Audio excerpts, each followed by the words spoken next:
Hello students, आज का जो हमारा टॉपिक है वो है बोल्ट्जमैन कैनोनिकल डिस्ट्रीब्यूशन लॉ।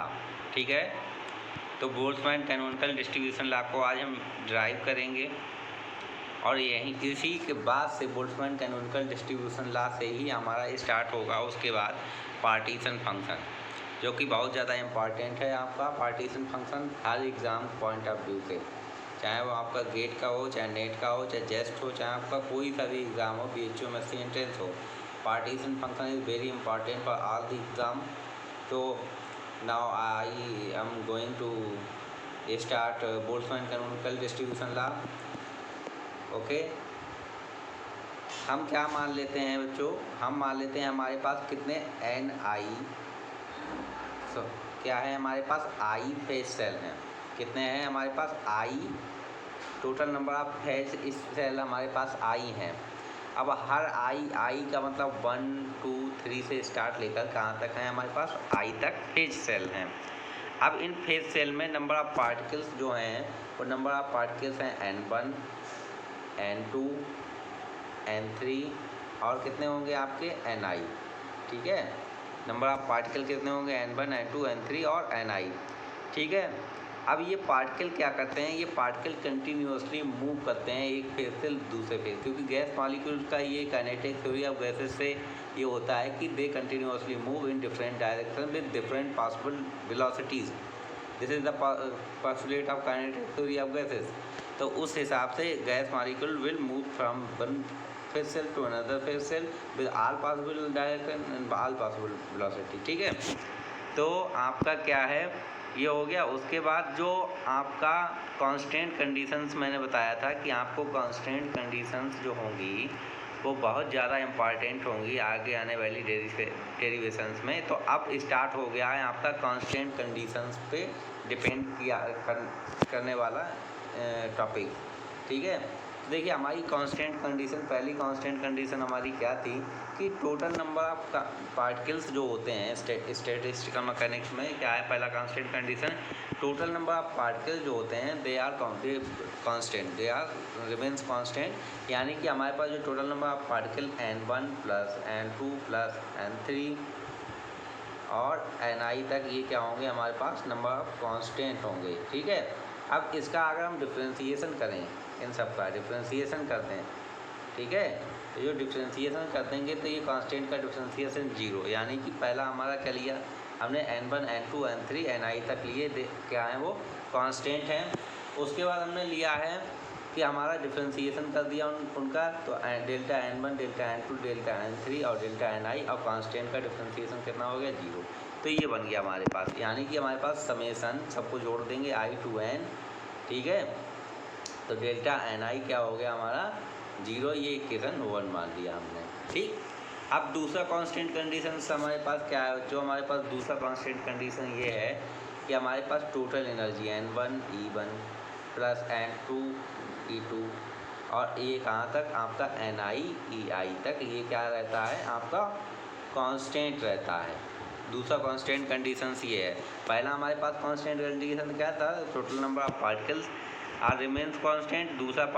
दूसरा है जो हमारे पास कंडीशन, सेकंड कंडीशन वो है कि टोटल एनर्जी क्या रहती है आपकी कांस्टेंट रहती है। तो पहले में अगर हमने ये वाला डिफ्रेंसिएशन कर दिया, ये 0 आ गया। मैंने कांस्टेंट वाले टॉपिक में ये पढ़ाया भी है आपको, बाद में आप देख भी सकते हैं। दूसरा जो है हमारा, दूसरा ये है कि हमारा टोटल एनर्जी है वो रिमेन्स कांस्टेंट रहेगा। अब हम क्या करते हैं कि डिफ्रेंसिएशन कर देते हैं, तो E1 E2 का तो डिफ्रेंसिएशन नहीं होगा, delta N1 delta N2 delta N3 इस तरीके से हमारा क्या हो गया डिफ्रेंसिएशन हो गया। अब कांस्टेंट टर्म है तो यहाँ पे 0 हो गया डिफ्रेंसिएशन। तो इसे अगर हम समेसन में लिखना चाहें तो हम समेसन में लिख सकते हैं EI delta Ni is equal to 0। ये हम इक्वेशन को मान लेते हैं सेकेंड इक्वेशन। हमारे पास 2 इक्वेशन हो गई, दोनों कांस्टेंट कंडीशन से हो गई। तीसरा जो कंडीशन होता है स्टैटिस्टिकल मैकेनिक्स में, वो कंडीशन ये होता है कि आपका इक्विलिब्रियम में थर्मोडायनामिक प्रोबेबिलिटी क्या होती है, वो मैक्सिमम होती है। तो W को हम मैक्सिमम मान लेंगे तो हम लॉग ले लेंगे दोनों तरफ। तो आप डिफरेंशिएशन करेंगे तो डेल्टा लॉग W इधर मैक्सिमम मतलब 1 होता है, तो आपका क्या हो गया कांस्टेंट मतलब 0 हो गया। जो हमारी थर्मोडायनेमिक प्रॉपर्टी होती है उसका हमने क्या आपको बताया था, ओमेगा इक्वल टू ओम, इसमें डब्लू लिखा है, क्या होता है फैक्टोरियल एन अपान फैक्टोरियल n1 फैक्टोरियल n2 और फैक्टोरियल ni, यही तो होती है थर्मोडायनेमिक प्रॉपर्टी। तो थर्मोडायनेमिक प्रॉपर्टी का जो फार्मूला है वो हमने यहाँ पे लिख दिया है।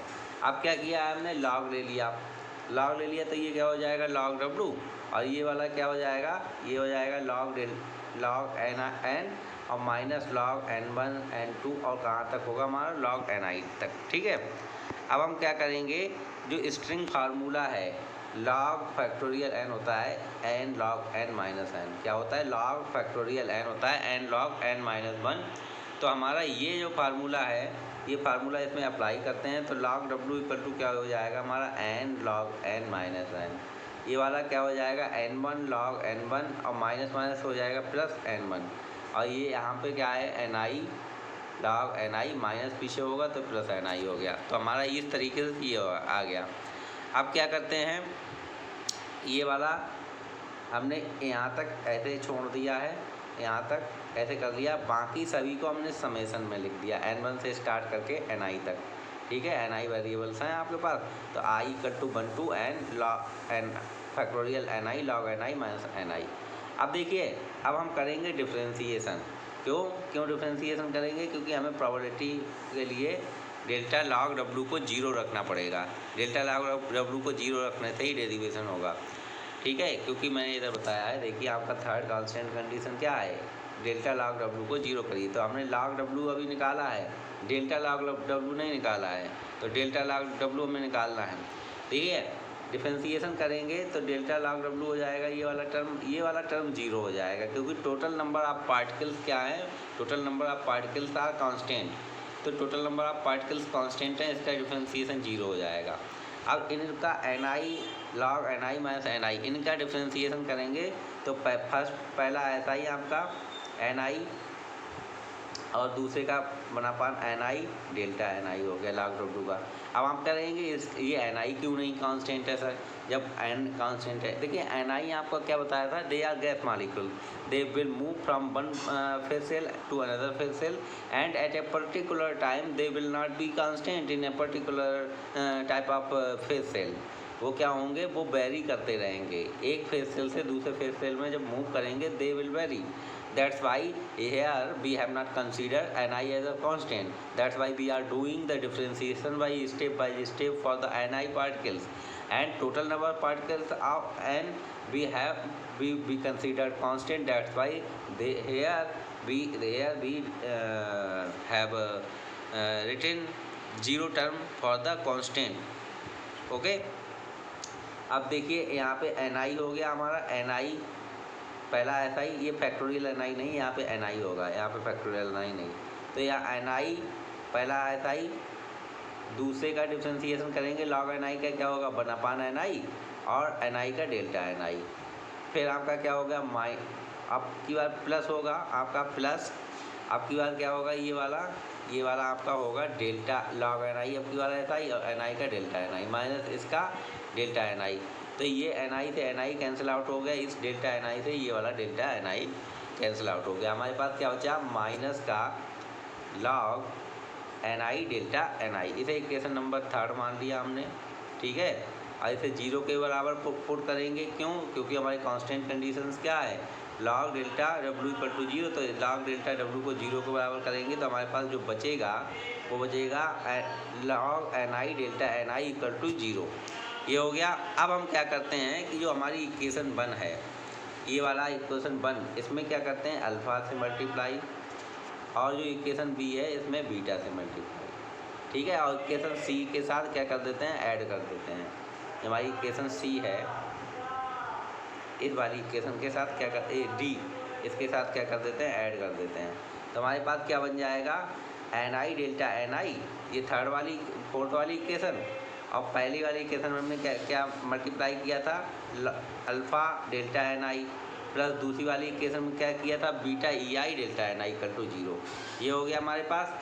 अब क्या करते हैं हम इसे log ni को एक तरफ रखते हैं और इसे हम इस साइड 0 के इधर, तो ये क्या हो जाएगा minus alpha plus beta ei हमारे पास क्या हो जाएगा, अगर हम लॉग को हटाएं, लॉग को रिमूव करें, then we will have N I equal to E की पावर में हो जाएगा ये ई की power minus alpha plus beta E I. अब ई की पावर को हम इस तरीके से लिख सकते हैं, ई की power minus N I equal to E की power minus alpha into E की पावर माइनस बीटा ई आई।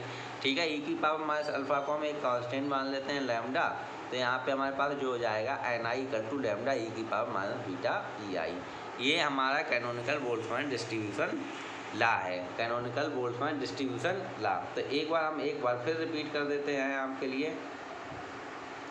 क्या करते हैं कि हमने हमारे पास नंबर ऑफ फेज सेल आई हैं, total number of phase cell, उनमें पार्टिकल्स जो हैं वो हमारे पास N1 N2 N3 और Ni तक हैं।